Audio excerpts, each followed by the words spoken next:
विपक्ष व सत्ता पक्ष के कुछ विधायकों द्वारा 3 सप्ताह से छेड़ी गई विधानसभा सत्र बुलाने की चर्चा पर लगा विराम। गवर्नर से मिलने के बाद सीएम सुक्खू बोले 18 से 25 सितंबर तक चलेगा मानसून सेशन। नेता प्रतिपक्ष व विपक्षी विधायकों के साथ साथ कांग्रेस के वरिष्ठ एमएलए सुधीर शर्मा व कुलदीप राठौर ने भी उठाया था विशेष सत्र बुलाए जाने का मुद्दा। विपक्ष व सत्ता पक्ष के 2 विधायक बाढ़ से हुई तबाही को लेकर कर रहे थे विशेष सत्र बुलाए जाने की मांग। मानसून सेशन में केंद्र से मिले अरबों के बजट के मुद्दे पर आमने सामने हो सकते हैं सत्ता पक्ष व भाजपा के विधायक। भाजपा नेता मोदी सरकार से मिले बजट के लिए बार बार आभार जता रहे हैं तो सीएम व उनके कुछ मंत्री केंद्रीय मदद को बता रहे हैं उनके मुँह में जीरा। ये मानसून सत्र जो है वो 18 से 25 तारीख के बीच में रहेगा, 7 दिन का होगा।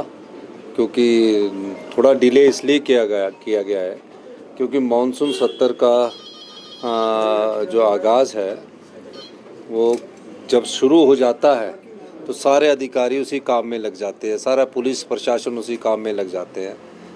तो हमने कहा कि आपदा आई है, इसको थोड़ा डिले कर दिया जाए। मानसून सत्र होना था और वैसे भी मैंने कहा कि मानसून सत्र जो है वैसे भी प्रस्तावित है, वो ऑलरेडी विलंब हो गया है। आमतौर पर 15 तारीख के बाद मानसून सत्र हो जाता था।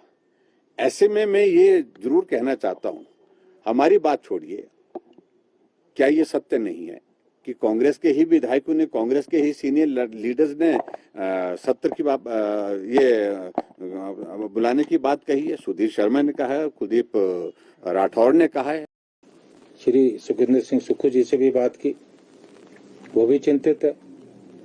मैंने उन्हें कहा कि हमें जो है विधानसभा का सत्र जल्दी बुलाना चाहिए और इस सत्र में हमें एक प्रस्ताव लेके आना चाहिए, हम केंद्र से मदद की मांग करें।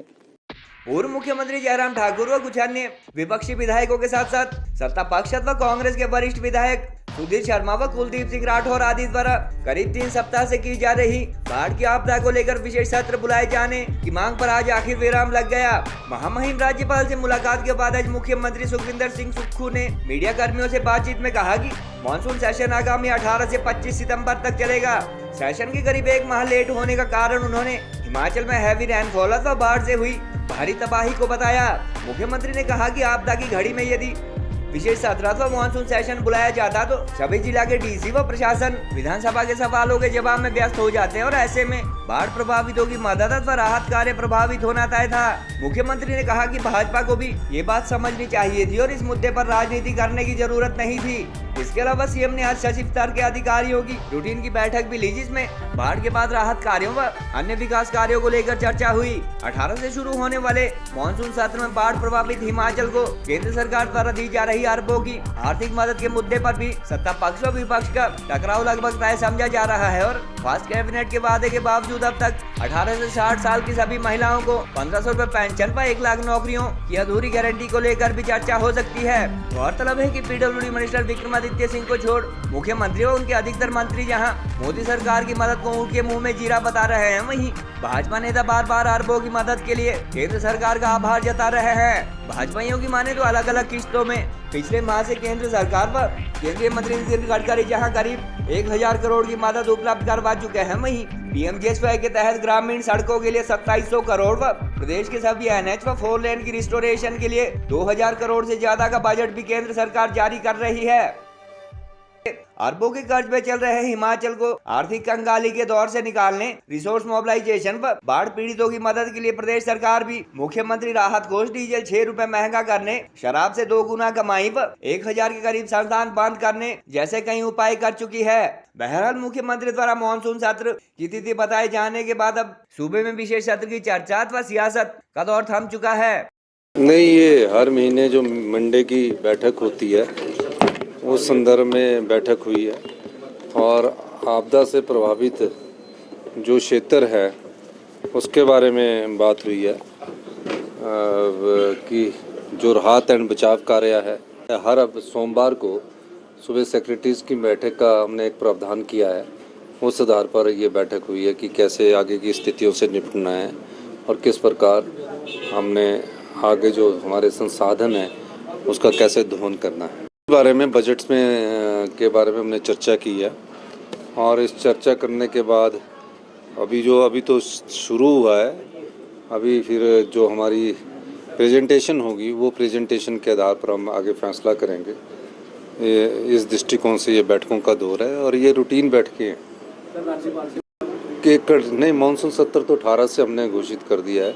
एक कटसी कॉल थी और राज्यपाल से मिलने का एक दायित्व बनता था, कटसी कॉल थी और उस कटसी कॉल के संदर्भ में मैं उनसे मिलने गया था और राज्यपाल महोदय से तो मिलना हमारा चला ही रहता है, ऐसा नहीं है। कभी टेलीफोन पर बात हो जाती है, तो उनसे एक कटसी कॉल थी और जो आपदा की स्थिति है इसके बारे में उनसे चर्चा की थी और आपदा की स्थिति से कैसे निपटना है राज्यपाल महोदय ने कुछ सुझाव दिए। हमने कहा कि आप के जो सुझाव है उसको अमली जामा बनाया जाएगा। सर कितने दिन का सत्र रहेगा मानसून सत्र? ये मानसून सत्र जो है वो 18 से 25 तारीख के बीच में रहेगा, 7 दिन का होगा, क्योंकि थोड़ा डिले इसलिए किया गया है क्योंकि मानसून सत्र का जो आगाज़ है वो जब शुरू हो जाता है तो सारे अधिकारी उसी काम में लग जाते हैं, सारा पुलिस प्रशासन उसी काम में लग जाते हैं। तो हमने कहा कि आपदा आई है, इसको थोड़ा डिले कर दिया जाए। मानसून सत्र होना था, इसको कोई कैंसिल थोड़ी कर सकता था, हमारी तो मैंडेटरी है। तो लेकिन आपदा के कारण इसको थोड़ा डिले किया गया है और जिस प्रकार की आपदा आपके सामने है, भारतीय जनता पार्टी के नेताओं को भी सोचना चाहिए कि सारा डिप्टी कमिश्नर का प्रशासन इस काम में लग जाएगा, सारे सेक्रेटरी का प्रशासन इस काम में लग जाएगा, डायरेक्टर ऑफिस का प्रशासन इस काम में लग जाएगा, मानसून सत्रों के क्वेश्चन के आंसर देने में चर्चा पर ही लग जाएगा, पुलिस प्रशासन के 3000 सिपाही 2000 सिपाही इस काम में लग जाएंगे। तो जो आपदा में प्रभावित परिवार उनको राहत कौन पहुँचाएगा?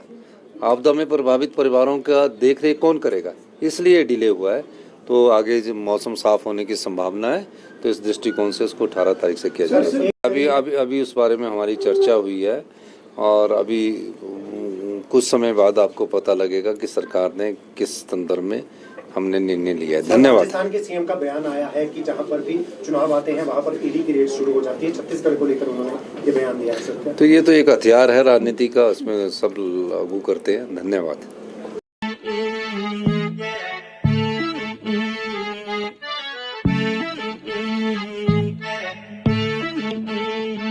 हाँ, खुसरो निजाम के बल बल जाइए, खुसरो निजाम के बल बल जाइए, मोह सुहागन की नीरे मोसना मिलाई के छाप तिलक